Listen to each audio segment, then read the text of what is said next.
Kakiku lumpuh, mati rasa, sama seperti hati suamiku yang kini membeku. Dia pikir aku hanyalah sampah tak berguna yang bisa dia buang ke lumpur demi wanita lain. Dia tidak tahu, pembantu Kumal yang menolongku adalah kunci kehancurannya. Tunggu pembalasanku, Mas. Sembari bersiap mendengarkan kisah ini, yuk, absen dulu di kolom komentar, dari kota mana saja kalian menonton.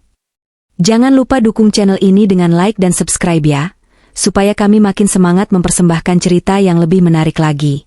Namaku Clarissa. Dulu, namaku selalu disebut dengan nada penuh kekaguman dan cinta oleh suamiku, Bagas. Namun, itu 6 bulan yang lalu. Sebelum mobil yang kami kendarai tergelincir di jalan tol yang licin saat hujan deras. Sebelum duniaku menjadi gelap dan aku terbangun dengan kenyataan pahit bahwa kedua kakiku tidak lagi bisa digerakkan. Vonis dokter bagaikan palu godam yang menghancurkan masa depanku, kelumpuhan permanen pada saraf tulang belakang. Sejak saat itu, Bagas berubah. Awalnya, dia masih berpura-pura sabar. Dia masih menyuapiku, masih menggendongku ke kamar mandi, meski senyumnya tidak lagi mencapai matanya. Namun, seiring berjalannya waktu, topeng kesabaran itu mulai retak. Lelah, mungkin itu alasannya. Tapi aku tahu ada yang lebih dari sekadar lelah. Ada rasa jijik yang perlahan tumbuh di matanya setiap kali melihat kaki-kakiku yang mengecil dan tak bertenaga ini.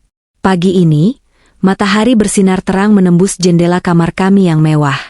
Tapi bagiku, suasana di dalam rumah ini selalu mendung.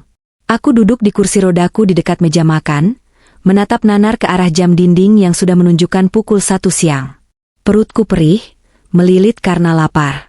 Sejak pagi, belum ada sebutir nasi pun yang masuk ke mulutku. Bagas pergi kerja pagi-pagi sekali tanpa sempat menyiapkan sarapan untukku. Dan Bei Ijah, pembantu baru kami yang kelihatannya agak tua dan lamban, sedang sibuk mencuci baju di belakang. Aku tidak ingin merepotkan siapa-siapa. Aku ingin mencoba mandiri. Dengan susah payah, aku menggerakkan roda kursiku mendekati meja makan. Di sana ada tudung saji. Tanganku yang gemetar karena lapar dan lemah mencoba membukanya. Ada piring berisi nasi goreng sisa semalam. Dingin dan berminyak, tapi bagiku saat ini terlihat sangat lezat. Aku berusaha menjangkau piring itu. Jari-jariku sudah menyentuh pinggirannya. Sedikit lagi, aku memajukan tubuhku, bertumpu pada meja. Namun naas, sikuku menyenggol gelas kaca berisi air putih di sebelahnya. Prang! Suara pecahan kaca itu terdengar begitu nyaring di keheningan rumah. Gelas itu pecah berkeping-keping di lantai keramik, airnya tumpah membasahi roda kursiku. Aku terkejut setengah mati, refleks menarik tanganku, yang justru membuat piring nasi goreng itu ikut tersenggol dan jatuh. Brak! Lengkap sudah penderitaanku. Nasi goreng berserakan di lantai, bercampur dengan pecahan kaca dan air. Aku menatap kekacauan itu dengan mata berkaca-kaca. Aku hanya ingin makan. Kenapa sesulit ini? Kenapa Tuhan mengambil kakiku dan menyisakan rasa lapar yang menyedihkan ini? Tepat saat itu, pintu depan terbuka kasar. Bagas pulang. Dia seharusnya pulang sore nanti, tapi entah kenapa dia pulang jam segini. Wajahnya merah padam, rambutnya acak-acakan, dan dasinya sudah longgar. Sepertinya dia sedang ada masalah di kantor. Langkah kaki Bagas terhenti saat melihat kekacauan di ruang makan. Matanya membelalak, napasnya memburu. Dia menatap nasi yang berserakan, lalu menatapku yang duduk gemetar di kursi roda. Apa-apaan ini? Bentaknya. Suaranya menggelegar, membuat bahuku tersentak kaget. Mas maaf, aku tadi mau makan tapi tanganku licin. Cicitku ketakutan. Air mataku mulai menetes satu persatu. Bagas berjalan mendekat, bukan untuk menolongku, tapi untuk menumpahkan amarahnya. Dia menendang kaki meja dengan keras hingga bergetar. Makan? Kerjaanmu cuma makan, tidur, berak. Lihat ini, Clarissa. Rumah ini jadi kayak kapal pecah gara-gara kamu. Aku capek kerja banting tulang di luar, pulang-pulang malah disambut sampah kayak gini. Teriaknya tepat di depan wajahku. Maaf, Mas, aku lapar banget. Aku. Lapar? Kalau lapar itu panggil pembantu. Jangan sok bisa. Sudah tahu cacat, jangan banyak tingkah. Kata-kata itu. Cacat. Bagas tidak pernah menggunakan kata itu sebelumnya. Dulu dia bilang aku, istimewanya. Sekarang, aku hanyalah si cacat baginya. Hancur hatiku mendengarnya, lebih sakit daripada saat dokter memvonis kelumpuhanku. Bagas, tolong jangan kasar, aku istrimu. Istri? Bagas tertawa sinis, tawa yang kering dan menyakitkan. Istri macam apa yang gak bisa ngapa-ngapain? Istri macam apa yang cuma jadi beban suami? Kamu itu bukan istri, Clarissa. Kamu itu parasit. Benalu. Bagas mengambil vas bunga plastik di atas meja, dan melemparnya ke arah dinding karena frustrasi. Pecahannya mental kemana-mana. Aku menutup wajahku dengan kedua tangan, menangis sejadi-jadinya. Aku merasa sangat kecil, sangat tidak berharga. Tiba-tiba, seorang wanita tua dengan daster lusuh berlari tergopoh-gopoh dari arah dapur. Itu Bei Ijah. Dia baru bekerja di sini seminggu yang lalu. Orangnya pendiam, kerjanya agak lambat, dan penampilannya sangat deso. Kulitnya sawo matang terbakar matahari, rambutnya beruban diikat karet gelang, dan dia selalu menunduk. Astagfirullah. Tuan. Jangan tuan, seru Bei Ijah. Dia langsung berlutut di dekat pecahan piring, memunguti beling-beling tajam itu dengan tangan kosong tanpa mempedulikan darah yang mulai menetes dari jari-jarinya. Minggir kamu, Ijah, bentak Bagas. Biarin aja dia yang bersihin. Biar dia tahu rasa. Enak aja nyusahin orang terus. Jangan begitu, tuan, kata Bei Ijah dengan suara serak namun terdengar tegas, berbeda dari nada bicaranya yang biasanya takut-takut. Dia berdiri di hadapanku, menghalangi pandangan Bagas padaku. Nyonya Clarissa sedang sakit. Beliau lapar. Tuan sebagai suami harusnya menyayangi, bukan memaki. Bagas ternganga. Dia tidak menyangka pembantu kumal ini berani menceramahinya. Wajahnya semakin merah padam karena emosi yang memuncak. Berani kamu ngelawan saya? Buge. Bagas menendang kaki Bei Ijah dengan sepatu pantofelnya yang keras. Bei Ijah terhuyung dan jatuh terduduk di lantai yang basah. Aku menjerit histeris. Mas Bagas. Jangan. Bei Ijah nggak salah. Hentikan, Mas. Teriakku sambil berusaha menggapai tangan Bagas, tapi dia menepis tanganku kasar. Bagas menunjuk wajah Bei Ijah yang masih terduduk sambil memegangi kakinya yang pasti sakit sekali. Dengar ya, babu tua. Saya bayar kamu buat kerja, bukan buat jadi pahlawan kesiangan. Sekali lagi kamu ikut campur urusan rumah tangga saya usir kamu tanpa gaji. Bei Ijah tidak menangis. Dia tidak merintih kesakitan seperti pembantu pada umumnya. Dia mengangkat wajahnya perlahan. Matanya untuk sesaat, aku melihat sorot mata yang tajam dan dingin, sorot mata yang penuh otoritas dan keberanian, sangat tidak cocok dengan wajah tuanya yang keriput. Dia menatap Bagas lekat-lekat, seolah sedang merekam wajah pria itu di dalam ingatannya untuk sebuah perhitungan di masa depan. Maafkan saya, Tuan, ucap Bei Ijah pelan, kembali menunduk dan mengubah suaranya menjadi gemetar lagi. Saya cuma kasihan sama Nyonya. Bagas mendengus kasar, merapikan jasnya yang berantakan. Bersihkan kekacauan ini sampai mengkilap. Dan kamu, Clarissa, dia menatapku dengan tatapan jijik, jangan harap aku mau makan di rumah malam ini.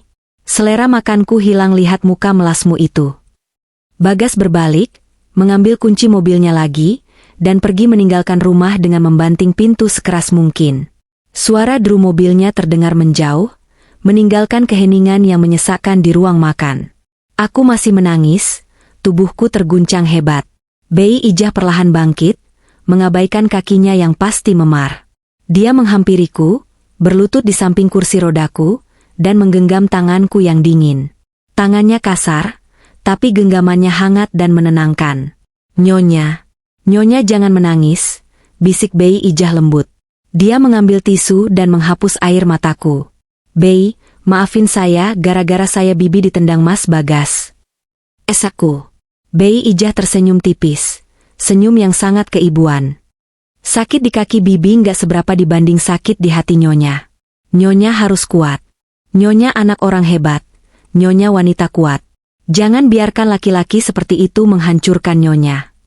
Aku menatap Bei Ijah bingung. Anak orang hebat? Bei Ijah tahu dari mana? Aku memang anak tunggal dari keluarga kaya raya, tapi aku menyembunyikan identitas asliku dari Bagas sejak awal pacaran. Aku ingin Bagas mencintaiku apa adanya, bukan karena harta ayahku. Jadi Bagas hanya tahu aku yatim piatu yang punya sedikit warisan tabungan. Ayahku yang tinggal di luar negeri pun setuju dengan sandiwara ini demi kebahagiaanku. Maksud Bibi? Tanyaku parau. Bei Ijah sepertinya sadar dia salah bicara. Dia buru-buru menunduk lagi. Maksud saya, setiap wanita itu hebat, Nyonya. Tuhan tidak akan memberi cobaan di luar batas kemampuan umatnya.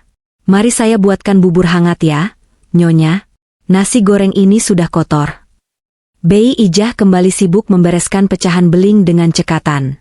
Aku menatap punggungnya yang bungkuk. Ada sesuatu yang aneh dengan Bei Ijah.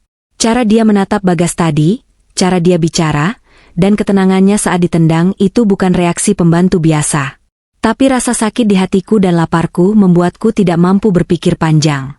Aku hanya bersyukur. Setidaknya di rumah neraka ini, masih ada satu orang yang memanusiaku. Malam itu hujan turun deras. Seolah langit ikut merasakan kesedihan yang menyelimuti hatiku. Aku sudah selesai makan bubur buatan Bei Ijah, dan kini duduk termenung di depan jendela kamar, menatap tetesan air yang mengalir di kaca. Sudah pukul 10 malam, dan Bagas belum juga pulang. Biasanya aku akan meneleponnya dengan cemas. Tapi setelah kejadian siang tadi, aku sadar bahwa rasa cemasku tidak lagi dihargai. Suara gerbang yang dibuka membuatku tersentak. Lampu sorot mobil menembus kegelapan halaman. Bagas pulang. Namun, dia tidak sendiri. Dari balik tirai, aku melihat Bagas turun dari mobil, lalu berlari kecil sambil memayungi seseorang yang turun dari pintu penumpang. Seorang wanita. Jantungku berhenti berdetak sesaat. Wanita itu muda, cantik, bertubuh ramping, dan mengenakan pakaian kantor yang ketat namun modis. Dia tertawa renyah saat Bagas merangkul pinggangnya agar tidak kehujanan. Mereka berlari kecil menuju teras rumah. Pemandangan itu bagaikan pisau yang menghujam dada. Dulu, Bagas melakukan itu padaku. Dulu, akulah wanita yang dia lindungi dari hujan. Sekarang, aku hanya penonton lumpuh di balik jendela. Pintu depan terbuka.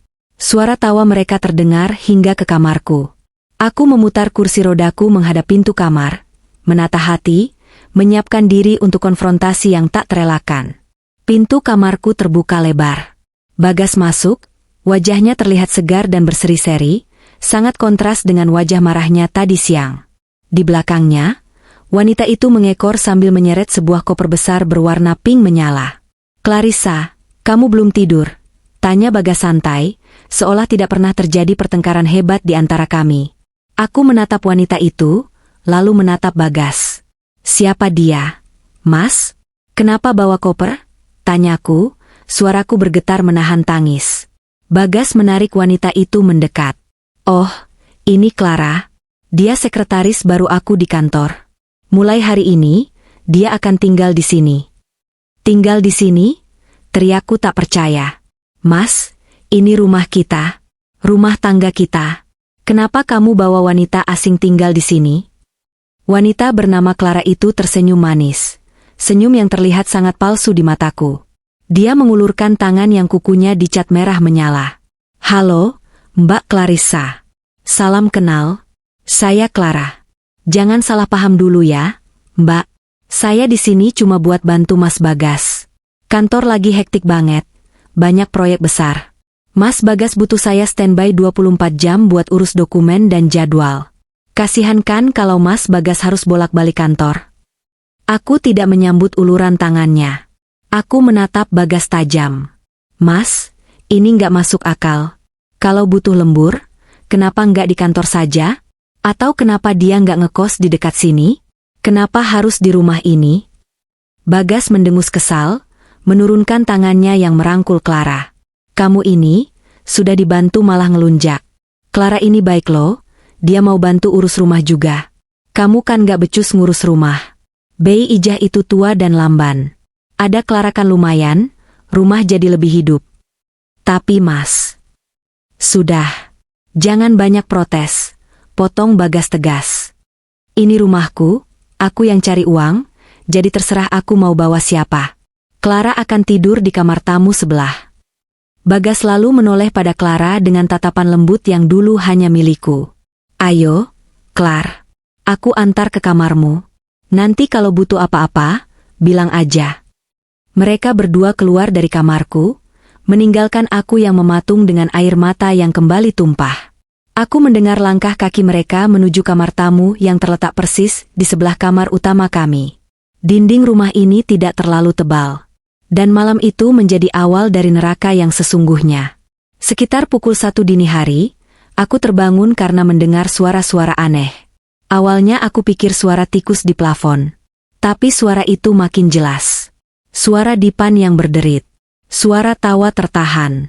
Dan suara desahan napas yang saling memburu. Aku menutup telingaku dengan bantal, menangis dalam diam. Mereka tidak di kamar tamu. Suara itu berasal dari ruang tengah, atau mungkin dinding sebelah yang tembus. Mereka melakukannya di rumahku. Saat aku, istri sahnya, terbaring lumpuh tak berdaya di kamar sebelah. Rasa sakitnya bukan lagi di kaki, tapi merambat ke seluruh jiwa, menghancurkan harga diriku sebagai seorang wanita. Keesokan paginya, aku keluar kamar dengan mata bengkak. Pemandangan di meja makan membuat darahku mendidih. Clara sedang duduk di kursiku, kursi tuan rumah di ujung meja yang biasanya kududuki sebelum aku lumpuh. Dia mengenakan baju tidur satin milikku. Baju tidur berwarna merah marun yang kubeli saat honeymoon dulu. Dia sedang menuangkan kopi untuk Bagas, dan Bagas sedang mengoleskan selai di roti tawar, lalu menyuapkannya ke mulut Clara. Mereka tertawa-tawa mesra, terlihat seperti pasangan suami istri yang bahagia. Aku berdeham keras, membuat tawa mereka berhenti. Clara menoleh, wajahnya tanpa rasa bersalah sedikit pun. Mbak Clarissa sudah bangun? Sini gabung, Mbak. Mas Bagas cerita Mbak suka bubur ya? Tuh, ada bubur instan di dapur, minta si pembantu bikinin gih. Kurang ajar. Dia menyuruhku seperti aku ini tamu tak diundang. Itu baju tidurku, kataku dingin, menunjuk baju yang dia pakai. Kenapa kamu pakai barang-barangku? Clara melihat bajunya lalu tertawa kecil. Oh, ini? Maaf ya Mbak, semalam aku gerah banget, terus koperku kuncinya macet. Mas Bagas bilang pinjam aja punya Mbak Clarissa yang di lemari. Lagian kata Mas Bagas, bahkan udah gak mungkin pakai baju seksi begini lagi. Sayang kalau dianggurin, kan? Aku menatap Bagas tak percaya. Mas, kamu izinkan dia pakai baju pribadiku. Bagas menyeruput kopinya santai, tidak menatapku. Kenapa sih, Clarissa? Cuma baju doang. Pelit banget jadi orang. Clara benar. Kamu kan sekarang pakainya daster terus kayak nenek-nenek. Badan kamu juga makin kurus kering, gak pantas pakai baju itu. Kalau dipakai Clara kan jadi kelihatan bagus, pas di badan dia yang berisi. Kamu jahat, Mas, teriakku. Aku istrimu. Di mana otakmu membiarkan selingkuhanmu memakai baju istrimu di depan mataku? Brak! Bagas menggebrak meja makan. Clara pura-pura kaget dan memeluk lengan Bagas ketakutan. Jaga mulutmu, Clarissa, bentak Bagas. Dia berdiri dan berjalan menghampiriku. Wajahnya merah padam. Selingkuhan? Clara itu rekan kerjaku. Dia lebih berguna daripada kamu. Dia bisa masak, dia bisa urus keperluanku, dia bisa nemenin aku ngobrol bisnis. Sedangkan kamu cuma bisa ngeluh, nangis, dan nyusahin. Bagas mencengkeram pegangan kursi rodaku, mendorongku mundur kasar hingga aku hampir terjengkang. Kalau kamu gak suka Clara di sini, silakan pergi. Pintu terbuka lebar. Tapi ingat, kamu itu lumpuh. Tanpa aku, kamu bakal mati kelaparan di jalanan. Mas Bagas, sudah dong, kasihan Mbak Clarissa, kata Clara dengan nada yang dibuat-buat iba, tapi matanya menatapku dengan sorot kemenangan yang mengejek. Mbak Clarissa minggir dulu ya, kursi rodanya ngehalangin jalan aku mau ambil nasi nih. Sempit tahu. Bagas langsung mendorong kursi rodaku menjauh dari meja makan, memojokkanku ke dekat tembok dapur. Tuh, diam di situ. Jangan ganggu sarapan kami. Aku terduduk lemas di pojok ruangan. Melihat suamiku sendiri melayani wanita lain, membiarkan wanita itu menghinaku, dan mengusirku dari meja makanku sendiri. Dari arah dapur belakang, Bei Ijah muncul membawa nampan berisi bubur ayam hangat buatannya sendiri, bukan bubur instan. Dia meletakkan nampan itu di pangkuanku diam-diam. Saat aku mendongak, aku melihat rahang Bei Ijah mengeras. Tangannya terkepal kuat hingga urat-uratnya menonjol. "Sabar, Nona," bisik Bei Ijah sangat pelan, nyaris tak terdengar di antara suara tawa Bagas dan Clara. Satu langkah lagi mereka masuk perangkap. "Nona, habiskan buburnya. Nona butuh tenaga untuk melihat mereka hancur." Aku menatap bubur itu, lalu menatap Bei Ijah. Di tengah kehancuran ini, keyakinan di mata Bei Ijah menjadi satu-satunya peganganku. Aku menyuap bubur itu dengan tangan gemetar. "Ya, aku harus makan. Aku harus hidup. Aku harus melihat hari di mana kalian berdua bersujud di kakiku yang lumpuh ini." Rumah yang dulu kubangun dengan cinta dan impian, kini telah berubah menjadi penjara penyiksaan. Setiap sudutnya menyimpan kenangan manis yang kini terasa seperti duri yang menusuk jantung. Foto-foto pernikahan kami yang dulu terpajang indah di dinding ruang tamu sudah tidak ada, digantikan oleh lukisan-lukisan abstrak selera Clara yang norak. Bahkan vas bunga kesayanganku yang pecah tempo hari sudah diganti dengan hiasan kristal murahan yang katanya lebih modern. Puncak penghinaan itu terjadi 3 hari setelah kedatangan Clara. Sore itu, Bagas pulang lebih awal. Wajahnya masam, sepertinya urusan kantor sedang tidak beres. Namun, begitu melihat Clara yang menyambutnya dengan pijatan di bahu, wajahnya melunak. Aku sedang duduk di kursi roda di ruang tengah, mencoba membaca buku untuk mengalihkan pikiran dari rasa lapar, karena jatah makanku sekarang dibatasi oleh Clara dengan alasan, orang lumpuh tidak butuh banyak kalori. "Clarissa," panggil Bagas tanpa menatapku. Dia sibuk menikmati pijatan Clara. "Mulai malam ini, kamu pindah kamar." Jantungku mencelos. "Pindah kemana, Mas? Kamar tamu kan dipakai Clara." Bagas mendengus pelan. "Bukan ke kamar tamu. Clara butuh ruang lebih luas untuk barang-barangnya. Kamar tamu itu sempit. Jadi, Clara akan pindah ke kamar utama bersamaku." "Apa?" Aku menjatuhkan buku yang kupegang. "Mas, itu kamar kita. Kamar pengantin kita. Kamu mau tidur sama dia di ranjang kita?" "Terus kenapa? Ranjang itu empuk. Sayang kalau cuma dipakai 1 orang," sahut Clara enteng sambil terkikik. "Lagian Mbak Clarissa kan lumpuh. Ribet kalau tidur di kasur tinggi. Nanti jatuh loh."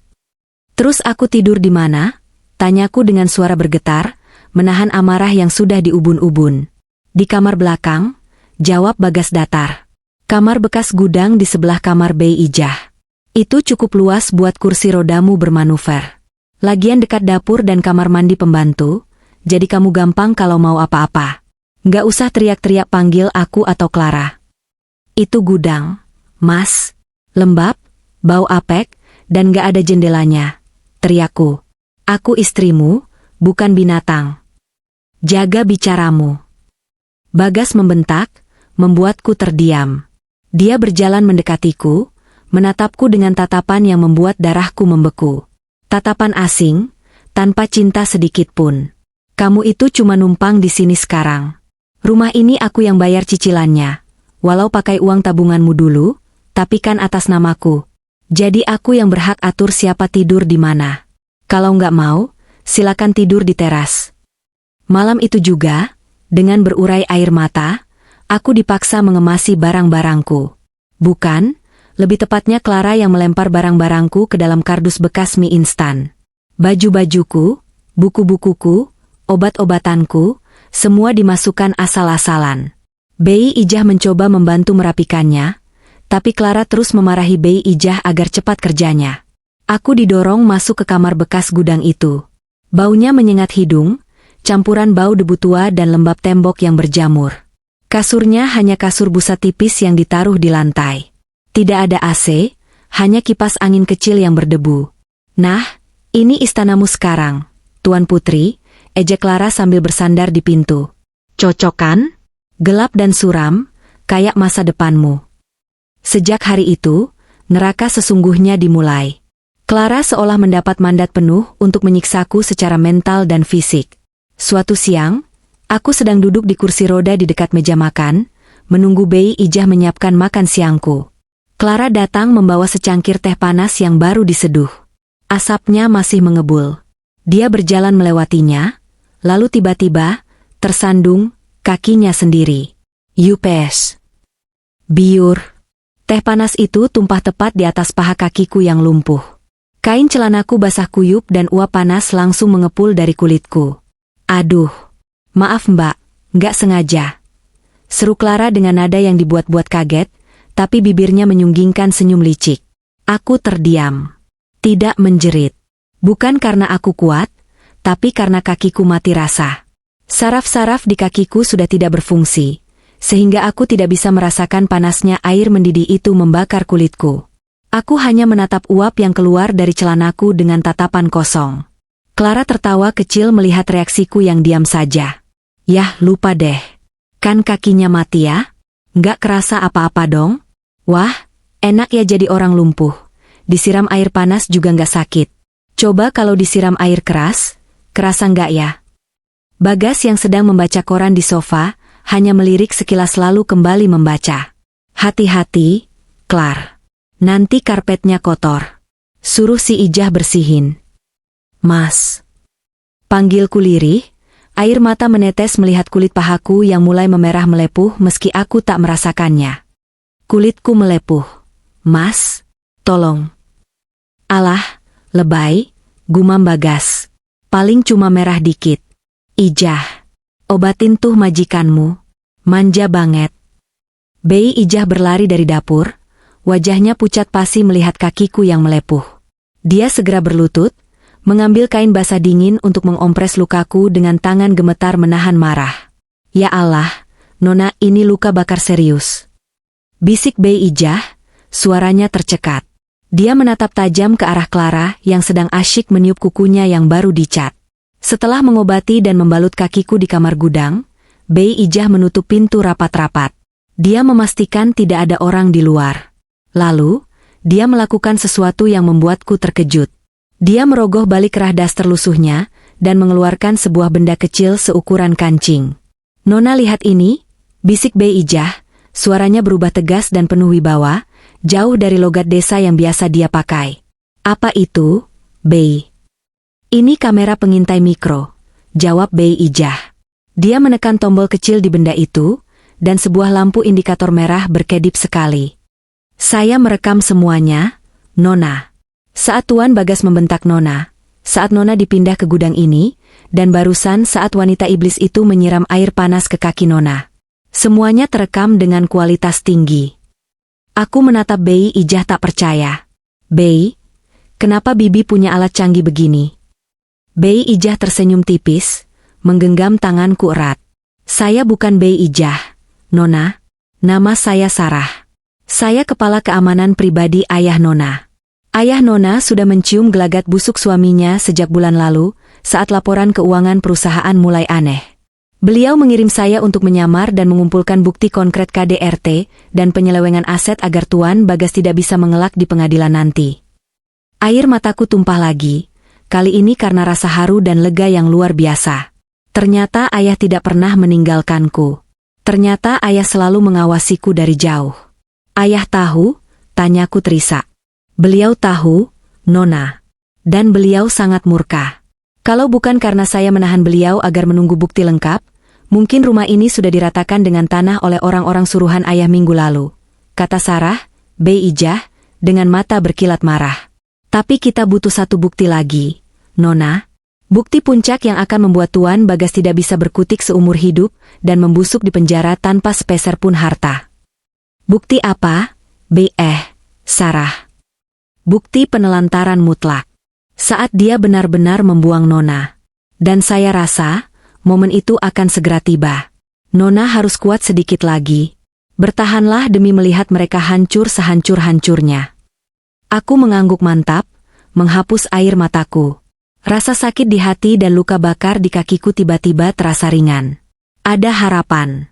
Ada dendam yang terstruktur rapi. Aku menatap tembok lembab kamar gudang itu dengan senyum getir. Nikmatilah kemenangan kalian sekarang, Bagas, Clara. Karena sebentar lagi, Kalian akan tahu siapa sebenarnya wanita lumpuh yang kalian siksa ini. Ramalan Sarah ternyata benar. Momen itu datang lebih cepat dari yang kami duga.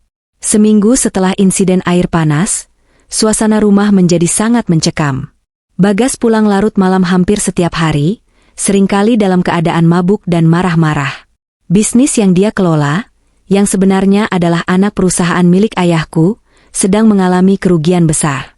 Tentu saja, itu karena ayahku mulai menarik pelan-pelan suntikan dananya dari belakang layar. Bagas yang tidak tahu apa-apa, mulai panik dan menyalahkan keadaan. Malam itu, hujan badai melanda kota. Petir menyambar-nyambar, menciptakan kilatan cahaya yang menakutkan di langit gelap. Pukul 11 malam, pintu depan didobrak kasar. Bagas pulang, sempoyongan, bau alkohol menguar kuat dari tubuhnya. Clara, yang sudah tidur di kamar utama, berlari keluar menyambutnya. "Mas Bagas, kenapa mabuk lagi sih? Besok kan ada rapat penting," keluh Clara. "Diam kamu," bentak Bagas, mendorong Clara hingga terjengkang ke sofa. "Semua ini gara-gara sial. Gara-gara ada pembawa sial di rumah ini." Mata Bagas yang merah menyala menatap lurus ke arah pintu kamar gudang tempatku berada.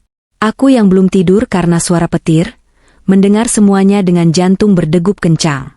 Pintu kamarku yang rapuh ditendang hingga engselnya lepas. Bagas berdiri di sana, menjulang seperti raksasa yang siap memangsa. Napasnya memburu. "Kamu." Tunjuknya padaku dengan jari gemetar. "Sejak kamu lumpuh, hidupku hancur. Bisnisku rugi. Klien-klien kabur. Kamu itu wanita pembawa sial, Clarissa. Kutukan."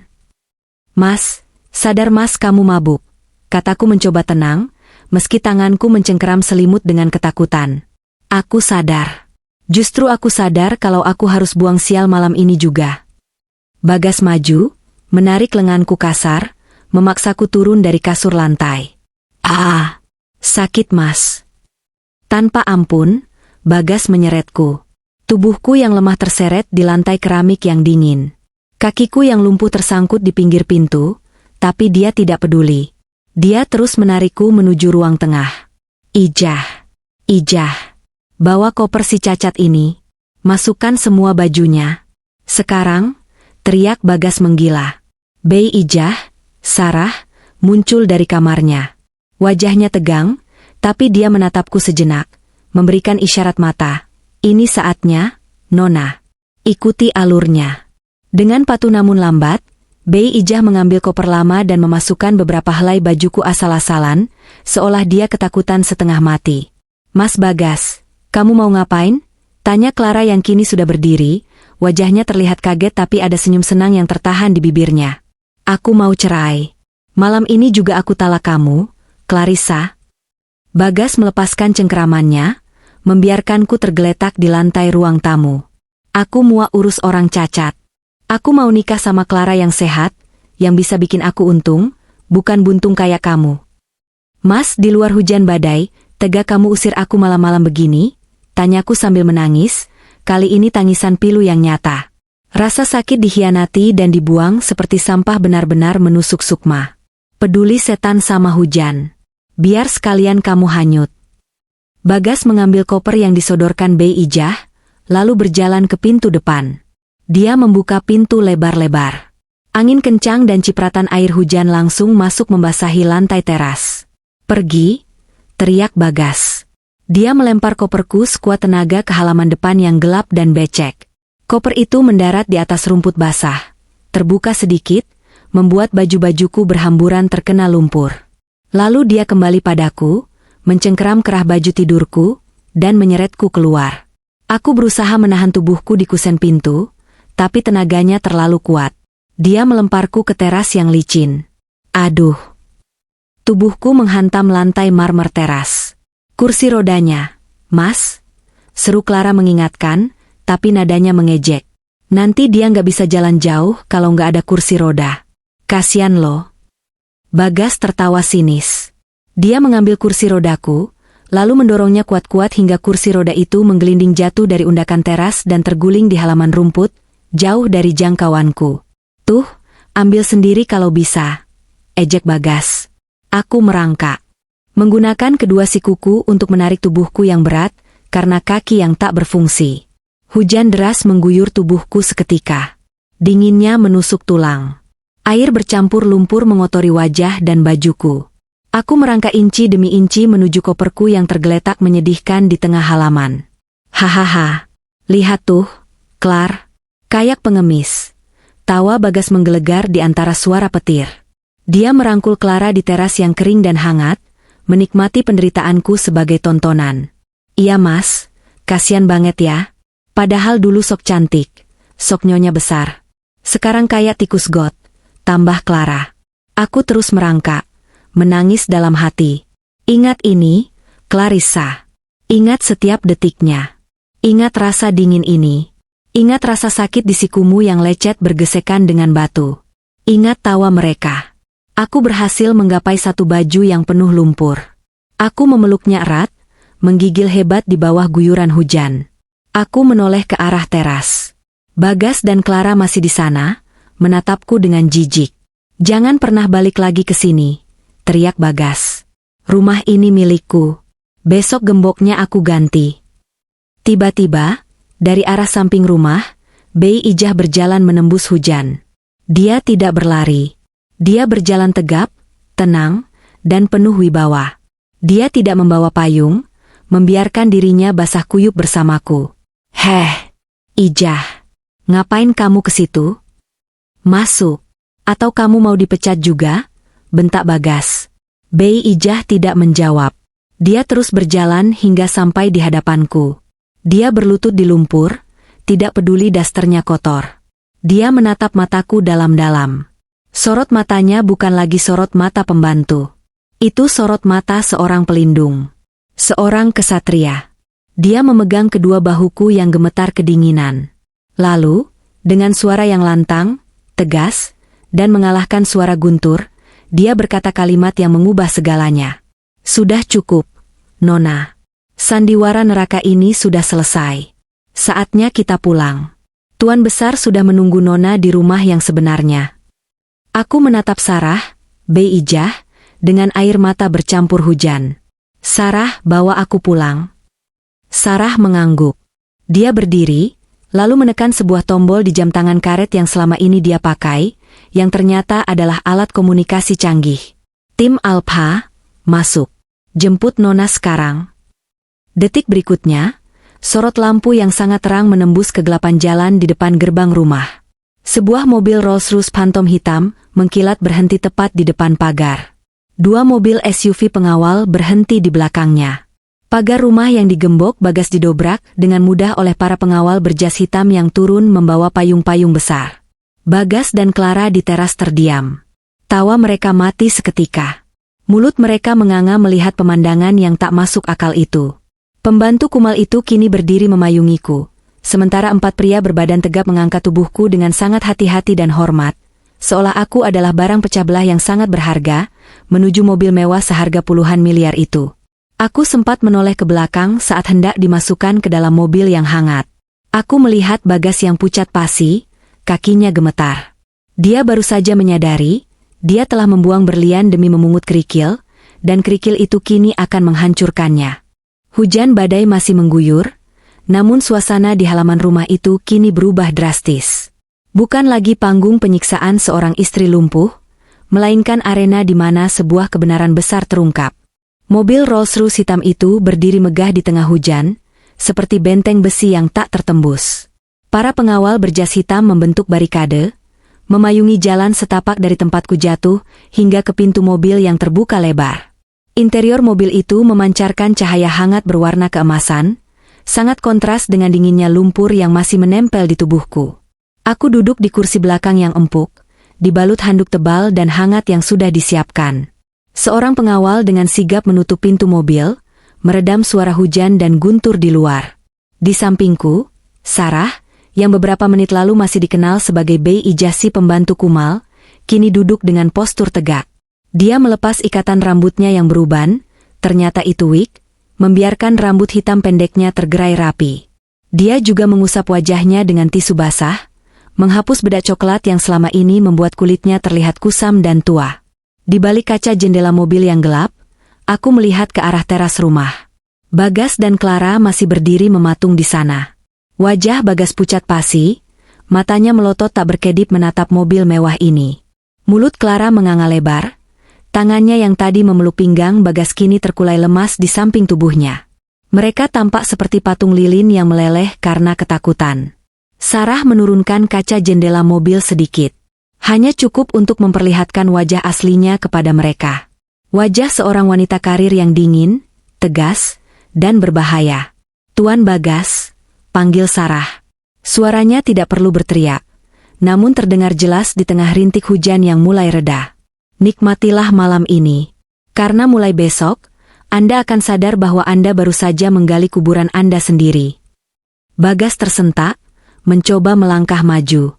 "Ijah, apa-apaan ini? Siapa kalian? Mau bawa istriku kemana?" teriaknya dengan suara parau yang pecah. Dia terlihat bingung, takut, dan marah sekaligus. Otaknya tidak mampu memproses bagaimana pembantunya bisa berubah menjadi sosok yang begitu intimidatif di dalam mobil seharga belasan miliar. "Istri Anda?" Sarah tersenyum miring. "Anda baru saja membuangnya ke tempat sampah, Tuan. Anda sudah kehilangan hak untuk memanggilnya istri." Sarah menekan tombol untuk menaikkan kaca jendela kembali. "Jalan," perintahnya pada sopir. Mobil mewah itu melaju perlahan meninggalkan halaman rumah neraka itu, diikuti oleh iring-iringan mobil pengawal. Aku tidak menoleh lagi ke belakang. Aku menyandarkan kepalaku yang pusing ke sandaran kursi kulit yang nyaman. Air mataku menetes lagi, tapi kali ini bukan karena sedih. Ini air mata pelepasan. Beban berat yang menghimpit dadaku selama 6 bulan terakhir perlahan terangkat. "Nona baik-baik saja?" tanya Sarah lembut, kembali menggunakan nada hormat seorang bawahan setia. Dia menuangkan teh hangat dari termos kecil yang ada di konsole box mobil. Aku kedinginan, Sarah. Tapi hatiku panas. Jawabku lirih, menerima cangkir teh itu dengan tangan gemetar. "Terima kasih sudah menyelamatkanku. Itu tugas saya, Nona. Maafkan saya karena harus membiarkan Nona menderita sampai titik ini. Tuan Besar bersikeras kita butuh bukti mutlak agar mereka tidak bisa mengelak di pengadilan," jelas Sarah. Dia membuka tablet di pangkuannya dan menunjukkan sebuah rekaman video. Itu adalah rekaman kejadian barusan. Saat Bagas melempar koperku, saat dia mendorong kursi rodaku, dan saat dia membiarkanku merangkak di lumpur. Video ini sudah terkirim otomatis ke cloud server ayah Nona. Pengacara kita sedang menyusun berkas tuntutan saat ini juga. Pasal penelantaran, KDRT fisik dan psikis, serta perbuatan tidak menyenangkan. Semuanya lengkap dengan bukti visum luka bakar Nona yang akan kita lakukan malam ini juga. "Ayah, apa dia marah?" tanyaku cemas. Sarah tersenyum tipis. "Marah? Itu kata yang terlalu halus, Nona. Tuan Besar sedang berburu. Beliau sudah membekukan semua akses investasi ke perusahaan tempat Tuan Bagas bekerja 10 menit yang lalu. Besok pagi, suami Nona, maaf, mantan suami, akan bangun sebagai pengangguran dengan utang perusahaan yang menumpuk." Aku memejamkan mata, membayangkan wajah Bagas saat menerima kabar itu besok pagi. Rasa puas mulai merambat di hatiku, menggantikan rasa sakit di kakiku yang lumpuh. Mensyahn ayah berdiri megah di kawasan elit Menteng, dengan pilar-pilar putih raksasa yang menjulang tinggi. Sudah 2 tahun aku tidak menginjakan kaki di sini demi mengejar cinta sederhana bersama Bagas. Betapa bodohnya aku dulu. Cinta sederhana itu ternyata hanya ilusi yang mahal harganya. Begitu mobil berhenti di lobi utama, pintu rumah besar itu terbuka. Ayahku, Tuan Wijaya, berdiri di sana. Wajahnya yang biasanya tegas dan dingin kini terlihat rapuh. Matanya merah. Begitu melihatku digendong keluar dari mobil dalam keadaan kotor dan basah, dia berlari menghampiriku. Pria yang ditakuti oleh ribuan karyawan itu menangis seperti anak kecil. "Putriku, ya Tuhan, Clarissa." Ayah memelukku erat, tidak peduli setelan jas mahalnya kotor terkena lumpur di bajuku. "Maafkan ayah, nak. Maafkan ayah membiarkan bajingan itu menyentuhmu." "Ayah." Aku menangis di pelukannya, menumpahkan segala rindu dan penyesalan. "Ayah benar. Aku salah pilih orang. Aku bodoh. Yah. SSHH, jangan bicara begitu. Kamu tidak bodoh. Kamu hanya terlalu baik untuk dunia yang jahat ini, bisik ayah sambil mencium keningku. Sekarang kamu sudah pulang. Tidak ada yang boleh menyakitimu lagi. Ayah akan pastikan mereka membayar setiap tetes air matamu dengan darah. Malam itu, aku dirawat oleh tim dokter pribadi terbaik. Luka bakarku diobati, tubuhku dibersihkan, dan aku diberi makanan bergizi yang layak. Aku tidur di kamar lamaku yang luas dan harum, di kasur empuk yang membuatku merasa seperti melayang di awan. Jauh berbeda dengan kamar gudang bau apek di rumah Bagas. 3 bulan berikutnya adalah masa transformasi. Ayah membawaku berobat ke Jerman untuk terapi intensif saraf. Meski dokter bilang aku tidak akan bisa berlari seperti dulu, tapi dengan teknologi exoskeleton dan terapi rutin, aku perlahan bisa berdiri. Aku bisa berjalan pelan dengan bantuan tongkat elegan yang didesain khusus. Itu kemajuan yang luar biasa dibanding hanya duduk di kursi roda. Selain fisik, mentalku juga ditempa. Ayah mengajarkanku seluk-beluk bisnis Wijaya Corp. Dia ingin aku menjadi penerusnya, menjadi wanita besi yang tidak bisa diinjak-injak lagi. Aku belajar dengan rakus. Rasa sakit hati menjadi bahan bakarku. Setiap kali aku merasa lelah saat belajar laporan keuangan atau strategi pasar, aku membayangkan wajah mengejek Clara dan Bagas. Itu memberiku kekuatan baru. Sementara itu, Sarah terus memberiku update tentang kehidupan Bagas. Sesuai prediksi, hidup mereka hancur berantakan. Perusahaan tempat Bagas bekerja bangkrut karena investor utama, ayahku, menarik dana. Bagas dipecat. Rumah yang kami tinggali, yang sertifikatnya ternyata masih atas nama ayahku karena dulu dibeli tunai oleh ayah sebagai hadiah pernikahan, yang Bagas kira dibeli pakai KPR atas namanya. Kini disita bank karena Bagas menunggak, cicilan fiktif, yang sebenarnya adalah jebakan hukum yang disiapkan pengacara ayah. Bagas dan Clara kini tinggal di kontrakan sempit. Mereka sering bertengkar. Clara mulai menjual barang-barang brandednya untuk makan. Tapi Bagas, dengan sisa-sisa kesombongannya, masih berusaha mencari kerja dan pinjaman sana-sini, mengira ini hanya nasib buruk sementara. Dia tidak tahu, ini adalah kiamat yang dirancang khusus untuknya. Suatu sore, aku sedang duduk di ruang kerja ayah, memeriksa berkas akuisisi sebuah perusahaan kecil. Perusahaan itu adalah perusahaan baru tempat Bagas akhirnya diterima bekerja sebagai manajer pemasaran rendahan. Nona, panggil Sarah yang masuk membawa sebuah undangan mewah. Umpan sudah dimakan. Aku mengambil undangan itu. Gala dinner pelantikan CEO baru, PT Sinergi Abadi. Itu perusahaan tempat Bagas bekerja sekarang. Bagas dan Clara akan datang? Tanyaku sambil tersenyum tipis. Pasti, Nona. Bagas sangat berambisi mendekati CEO baru perusahaan ini. Dia berharap bisa naik jabatan lagi. Dia bahkan berhutang pada rentenir untuk menyewa jas mahal dan gaun pesta untuk Clara. Demi tampil, berkelas, di acara ini, lapor Sarah. Aku tertawa kecil. Tawa yang berbeda dari tawaku yang dulu. Ini tawa seorang pemburu yang melihat mangsanya masuk perangkap. Bagus. Siapkan gaun terbaikku, Sarah. Dan siapkan tongkat emasku, kataku sambil berdiri perlahan, bertumpu pada tongkat custom bertahta berlian kecil di gagangnya. Sudah saatnya sang ratu menampakkan diri. Baik, Nona. Oh ya, apakah Nona ingin saya siapkan pidato? Tidak perlu, jawabku sambil menatap cermin besar yang memantulkan bayanganku. Sosok di cermin itu bukan lagi Clarissa si istri lumpuh yang malang. Di sana berdiri seorang wanita anggun, berkarisma, dengan sorot mata tajam yang siap menghancurkan.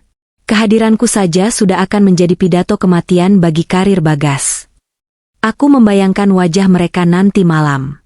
Wajah kaget saat melihat wanita yang mereka buang ke lumpur, kini berdiri di puncak tangga kekuasaan yang mereka dambakan.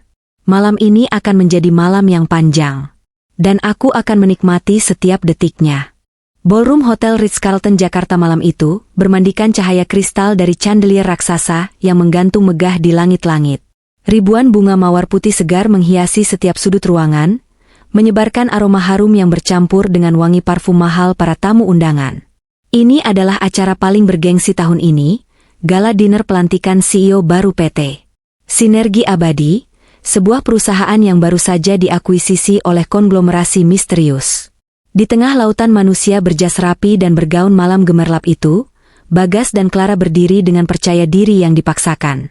Bagas mengenakan tuxedo hitam yang terlihat pas di badannya, meski sebenarnya itu adalah jas sewaan dari butik kelas 2 yang uang sewanya didapat dari hasil menggadaikan jam tangan terakhirnya. Clara, di sampingnya, membalut tubuhnya dengan gaun merah menyala yang terlalu ketat dan terbuka di bagian dada, berusaha terlihat seperti sosialita papan atas.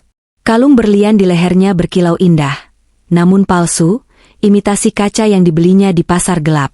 "Mas, kamu yakin CEO baru ini bakal ngasih kamu promosi?" bisik Clara sambil menyesap champagne gratisan dengan rakus. Matanya liar memindai ruangan, mencari sosok penting yang bisa dia tempel. Bagas memperbaiki dasi kupu-kupunya dengan gugup. "Pasti, sayang. Aku dengar CEO baru ini orangnya visioner. Dia pasti butuh orang berpengalaman seperti aku. Jabatan manajer pemasaran itu terlalu rendah buat aku. Malam ini, aku harus bisa bicara sama dia. Kalau aku berhasil ambil hatinya, kita bisa balik kaya lagi. Kita bisa pindah dari kontrakan sempit yang bau tikus itu." "Iya, aku udah nggak betah, Mas. Panas, banyak nyamuk," keluh Clara manja. "Padahal dulu di rumah kamu yang lama enak banget, adem. Sialan banget si Bang itu main sita aja. Padahal kan itu rumah kita." "Itu gara-gara si lumpuh Clarissa," desis Bagas penuh kebencian. "Pasti dia bawa sial. Sejak aku buang dia, hidup kita memang agak goyah, tapi itu cuma ujian sebelum kita naik kelas. Lihat aja nanti. Begitu aku jadi direktur di sini, si Clarissa bakal nyesel seumur hidup udah jadi beban buat aku."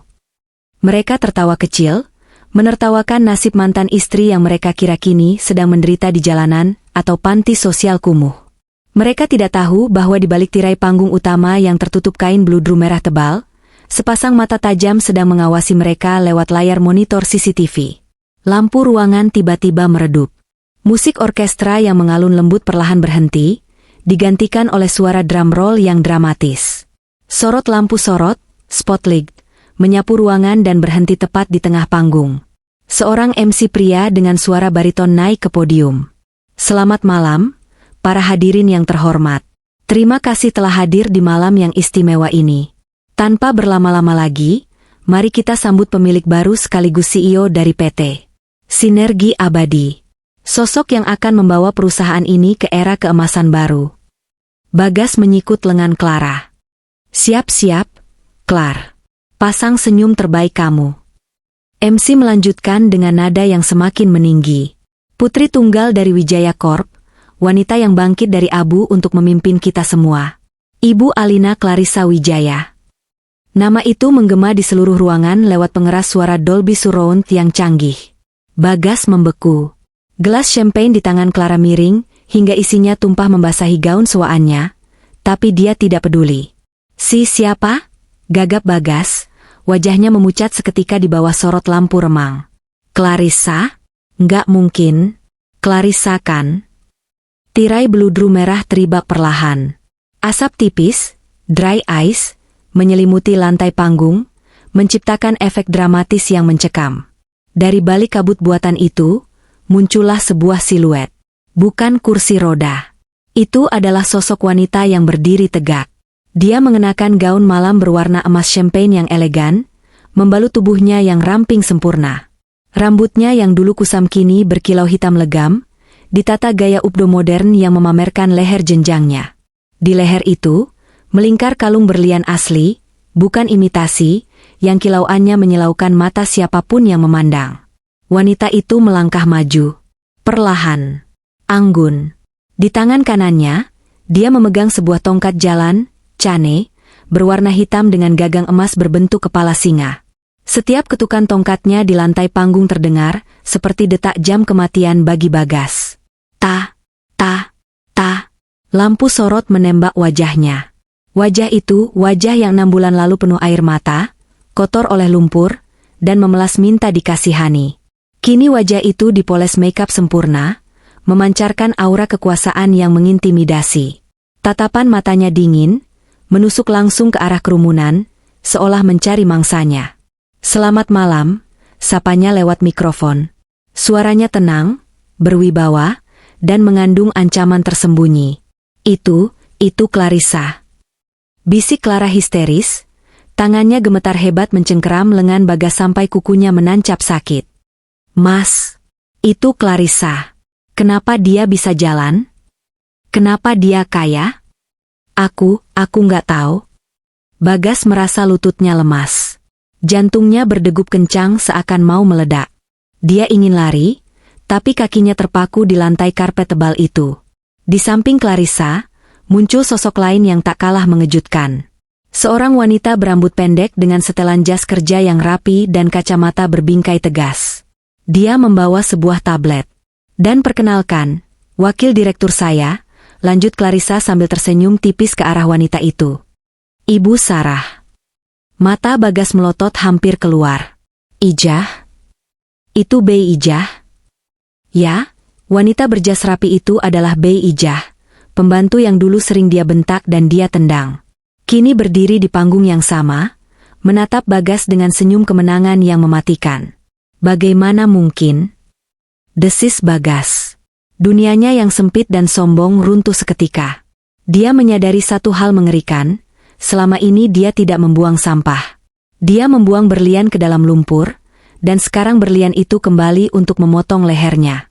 Clarissa melanjutkan pidatonya, matanya menyapu seluruh ruangan hingga berhenti tepat di titik di mana Bagas dan Clara berdiri gemetar. Malam ini bukan hanya tentang bisnis, kata Clarissa, suaranya menggema penuh makna. Malam ini adalah tentang bersih-bersih. Membersihkan perusahaan ini dari hama, parasit, dan sampah yang selama ini menggerogoti dari dalam. Dia tersenyum manis, senyum yang membuat bulu kuduk Bagas meremang. Saya dengar, ada karyawan baru di divisi pemasaran yang sangat ambisius. Seseorang yang rela melakukan apa saja demi uang, bahkan membuang keluarganya sendiri. Apakah saudara Bagas ada di sini? Sorot lampu spotlight tiba-tiba berpindah. Cahaya putih menyilaukan menembak tepat ke wajah Bagas dan Clara, mengisolasi mereka dari tamu-tamu lain. Seluruh mata di ruangan itu, ratusan pasang mata, kini tertuju pada mereka. Bagas silau, mengangkat tangannya menutupi wajah. Dia merasa telanjang, terhina, dan terkepung. Bisik-bisik mulai terdengar dari para tamu di sekitarnya. Saudara Bagas, panggil Clarissa dari atas panggung. Silakan naik ke sini. Bawa serta sekretaris istimewa Anda itu. Kita perlu bicara sedikit tentang masa lalu. Para petugas keamanan berbadan tegap, yang wajahnya dikenali Bagas sebagai pengawal yang dulu menjemput Clarissa, muncul di belakang mereka.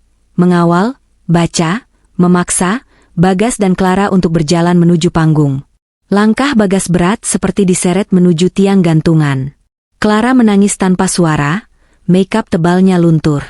Pesta neraka baru saja dimulai, dan mereka adalah hidangan utamanya. Bagas dan Clara berdiri di atas panggung, gemetar di bawah sorotan lampu yang panas dan tatapan menghakimi dari ratusan orang. Di hadapan mereka, Clarissa berdiri tegak, bertumpu anggun pada tongkat emasnya. Jarak mereka hanya beberapa meter, namun rasanya seperti terpisah jurang kasta yang tak terhingga. Dulu, Bagas memandang Clarissa dari atas ke bawah. Sekarang, dia harus mendongak, merasa kerdil di hadapan aura mantan istrinya. Selamat malam, Mas Bagas. Dan, Clara, sapa Clarissa. Nadanya ramah, tapi dinginnya menusuk tulang. Kalian terlihat berusaha keras malam ini. Gaun sewaan itu sedikit kekecilan. Ya, Clara? Wajah Clara merah padam karena malu. Beberapa tamu di barisan depan tertawa kecil. Clarissa, apa maksud semua ini? Tanya Bagas terbata-bata, keringat dingin mengucur deras di pelipisnya.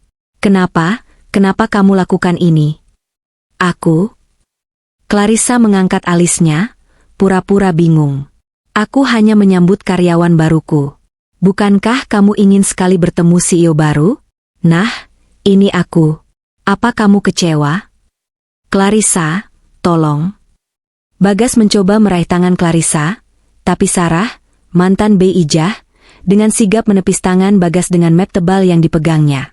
Jaga jarak Anda, Tuan Bagas, ucap Sarah tegas. Jangan sentuh Nona Direktur dengan tangan kotor Anda. Bagas mundur, menatap Sarah dengan tatapan tak percaya. Ijah kakakmu. Nama saya Sarah. Kepala Keamanan Wijaya Corp. Dan ya, tendangan Anda waktu itu masih saya ingat rasanya.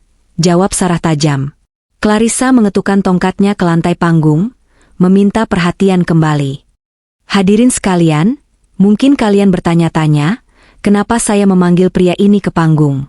Pria ini, Bagas, adalah contoh nyata dari pepatah, kacang lupa kulitnya.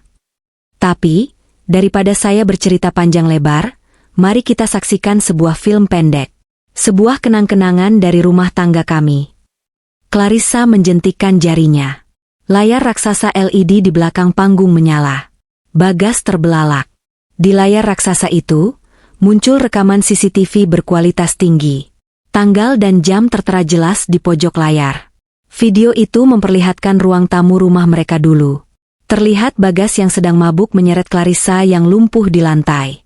Suara bentakan Bagas terdengar jelas dan menggelegar lewat sound system ballroom. Kamu itu wanita pembawa sial, Clarissa. Kutukan. Para tamu undangan menahan napas kaget. Suasana hening mencekam. Video berlanjut ke adegan di teras. Bagas melempar koper ke lumpur. Lalu, momen paling memilukan. Bagas mendorong Clarissa hingga jatuh terguling di lantai teras yang basah, lalu menendang kursi rodanya menjauh. Tuh, ambil sendiri kalau bisa. Hahaha. Lihat tuh, Clar. Kayak pengemis. Video itu diakhiri dengan close-up wajah Bagas dan Clara yang tertawa jahat di atas penderitaan wanita lumpuh yang sedang merangkak di bawah hujan badai. Layar padam. Keheningan di ballroom pecah oleh suara cemoohan. Gila. Jahat banget. Suami macam apa itu? Perempuan itu juga iblis. Penjarakan mereka. Bagas merasa kakinya tidak lagi menapak di bumi. Wajahnya hancur.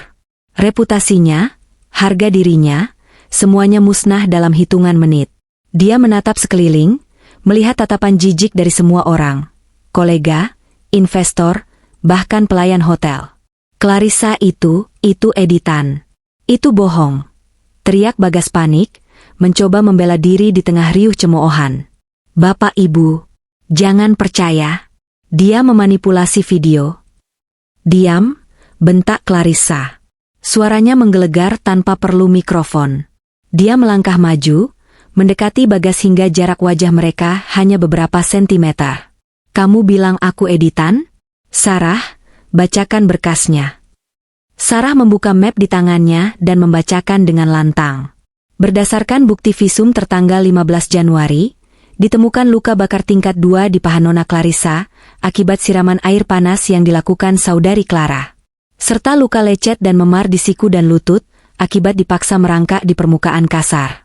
Ditambah rekaman CCTV yang asli dan telah diverifikasi forensik digital, Tuan Bagas dan saudari Clara resmi ditetapkan sebagai tersangka kasus KDRT berat, penelantaran pasangan, dan percobaan pembunuhan tidak langsung. Clara menjerit histeris, jatuh berlutut di panggung. Enggak, Mbak Clarissa, ampun. Aku cuma disuruh Mas Bagas. Sumpah Mbak, aku nggak mau dipenjara. Aku masih muda. Clara mencoba memeluk kaki Clarissa, tapi Clarissa memundurkan kakinya dengan jijik. Disuruh? Siapa yang menuang air panas itu? Clara? Tanganmu sendiri, kan? Siapa yang pakai baju tidurku dan menghinaku di rumahku sendiri? Mulutmu sendiri, kan? Clarissa. Bagas menangis, air mata buaya mengalir di pipinya. Dia berlutut di samping Clara. Maafin aku hilaf. Clarissa menatap pria yang berlutut di hadapannya itu. Dulu, dia sangat mencintai pria ini. Dulu, dia rela menyembunyikan kekayaannya agar pria ini tidak merasa insecure. Tapi sekarang, yang dia lihat hanyalah onggokan sampah yang menyedihkan. Clarissa mencondongkan tubuhnya, berbisik tepat di telinga Bagas. Dengar baik-baik, Mas. Rumah yang kau banggakan itu, milik ayahku. Pekerjaan yang kau kejar ini, milik perusahaanku. Baju yang kau pakai, sewaan yang uangnya kau dapat dari utang. Kamu tidak punya apa-apa. Kamu nol. Dan mulai malam ini, kamu minus. Clarissa kembali berdiri tegak dan memberi isyarat pada petugas keamanan di sudut panggung. Bawa mereka. Polisi sudah menunggu di lobi. 4 petugas keamanan berseragam safari hitam naik ke panggung. Mereka menyeret Bagas dan Clara yang meronta-ronta. Lepasin. Saya ini manajer, teriak Bagas delusi. Clarissa, tega kamu sama suamimu sendiri. Durhaka kamu. Mantan suami, koreksi Clarissa dingin. Surat cerai sudah dikirim ke Selmu besok pagi. Bagas dan Clara diseret turun panggung diiringi tepuk tangan dan sorakan para tamu undangan yang merasa puas melihat keadilan ditegakkan. Suara teriakan dan tangisan mereka perlahan menghilang di balik pintu keluar ballroom, digantikan oleh musik orkestra yang kembali mengalun megah. Clarissa menghela napas panjang. Bahunya sedikit turun, ketegangan perlahan memudar. Sarah mendekat, menepuk pelan punggung majikannya. Sudah selesai, Nona. Sampah sudah dibuang. Clarissa menatap Sarah dan tersenyum tulus. Senyum pertamanya yang benar-benar lepas sejak kecelakaan itu. Terima kasih, Sarah. Tanpamu, aku mungkin masih merangkak di lumpur itu. Nona kuat. Nona bangkit dengan kaki Nona sendiri. Saya hanya memayungi, jawab Sarah rendah hati.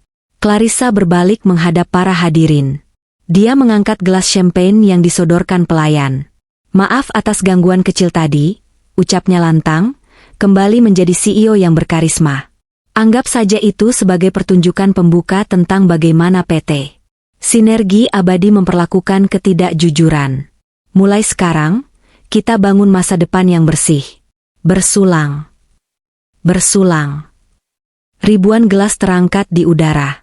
Di dalam hati, Clarissa mengucapkan selamat tinggal pada dirinya yang lama. Clarissa yang lemah, yang naif, yang lumpuh karena cinta buta, sudah mati malam itu di bawah hujan. Kini yang berdiri adalah Clarissa yang baru. Wanita yang kakinya mungkin pernah patah, tapi jiwanya kini berdiri lebih tegak dari siapapun. Ayo pulang, Sarah, bisik Clarissa. Ayah pasti sudah menunggu cerita lengkapnya. Mereka berjalan turun dari panggung, meninggalkan masa lalu yang kelam di belakang, menuju masa depan yang cemerlang. Dan kali ini, Clarissa tidak butuh siapapun untuk menuntunnya. Dia berjalan dengan kakinya sendiri, di atas jalan emas yang dia ciptakan dari puing-puing kehancurannya.